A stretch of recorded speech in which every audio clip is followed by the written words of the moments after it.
Righto. Much better result in the past 2 weeks, Andrew, and great to get a win. Absolutely, Millsy. Yeah, the boys deserve that today more than anybody. Like, it's been a long season. Haven't had too much to cheer about, so for them to come away today with a win, for everybody concerned is good. Like, just a bit of a morale builder, and 5 games now turns into 4 left, so we've just got to try and win the bulk of, as many of those as we possibly can. And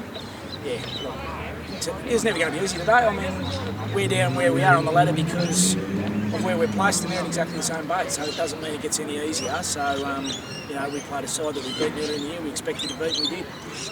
Whilst it's not a game that puts us into a finals perspective, it is still an achievement in some senses not to finish on the bottom of the ladder, and that was certainly one of the aims of the club, so a relief from that perspective. Yeah, my word, like I've always maintained that we've been competitive for probably 3/4 of the season, and that translates to 3/4 of every match, and that's against any opposition. The only real blowout we've sustained is probably the Lions over 4 quarters, but even in Darwin, we matched them for a half. But every other game we've been competitive for at least 3/4, if not better than our opposition. So I'd like to think that we can not just keep Morningside below us, but win a couple and get Aspley behind us as well, and get a scalp ahead of us, like a Broadbeach or a Broadbeach or a Gold Coast before we finish up. That'd be a real feather in the cap for the boys after a long, hard year. Rory Lake, 2-time best and fairest winner, played his 150th today. No, it's a fantastic performance. 150 games, as I said to the boys prior to the game, there's not many people that do that. Very few.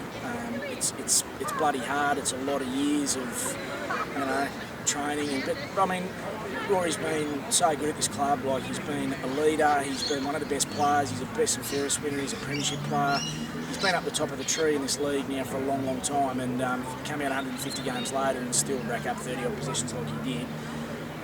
Just goes to show, and all the boys love him. He's just part of the furniture at Mt Gravatt, and I really, really hope that he goes on to play 200, because the club needs another 200 game player to bloody knock Eddie off his perch, and I don't see why Rory can't be the man. At the other end of the spectrum, Matty Fellow-Smith played his first game today. What do you think? Terrific. If you can't get excited at Mt Gravatt about a young player like him coming through, then you're pretty hard to please, because he's a big unit. He can take a mark and kick a goal, and I guess the only fear is whether he, well, not a fear, I mean fear from a selfish point of view. The only fear would be if he went to the AFL, which I guess he's got scope to do. He's only young, he's only a bottom age under 18 player, but if he wasn't to climb high mountains, then he's going to be a key forward to be reckoned with in this competition for years to come. Nathan Gilland had the hard tag put on him. Joyce had done well on him in a prior game. Yep. I thought Gilland's game was sensational. What did you think? Yeah, definitely. I thought Gilly probably played his best game of the season today.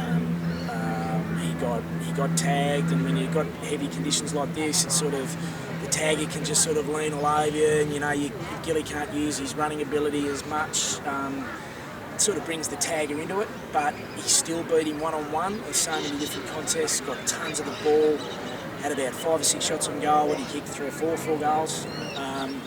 Look, full credit to the kid, Henry Joyce, who kept having a crack at him, because that's not easy to do either, and he never shirked his task. But Gilly responded like a very good player he is, and was probably our best player today. In and around that, one of the features of that was the support that Nathan was given. We had a number of our players getting physical with Joyce, but not only Joyce, all around the ground there was physical contest. I thought, Fraser Meats, physical contest. Dan Mowat, for the first time I've seen, was niggling in the back line, and just all of our players seemed to want to get physical. Was that a conscious theme? Well, we always want to be physical, we always want to be hard to play against, but today it sort of came through a bit more. Maybe, obviously when we play Morningside there's a bit riding on it, and when you play Morningside and it's us or them that goes to the bottom of the ladder, there's probably even a little bit more riding on it. So Yeah, there was a physical aspect of the game, plus heavy conditions. Ball's always in a bit tight, so you get a bit of that. But yeah, I thought we tried to stamp our physical presence on the game, knowing that they had a few of their senior bodies and seasoned players out. And you've got to do it. It doesn't mean it just happens because they're a younger side. We have to go out and do it, and the boys went out and did it. And yeah, to their credit, I just hope that they realise it just doesn't stop against Morningside for every reason they are, that they go and do it against every other side we play. I think that would be the important message going forward, with the games remaining, to maintain that physical presence. Win, lose or draw, if we can play at a standard that is acceptable and respectable, I think you'd accept that. Yeah, no, without doubt. Good win and, exactly right. Couldn't agree anymore.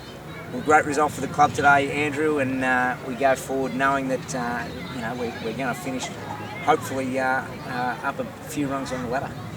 Yes, absolutely, Millsy. You've done another fantastic job again, mate. Enjoy the night.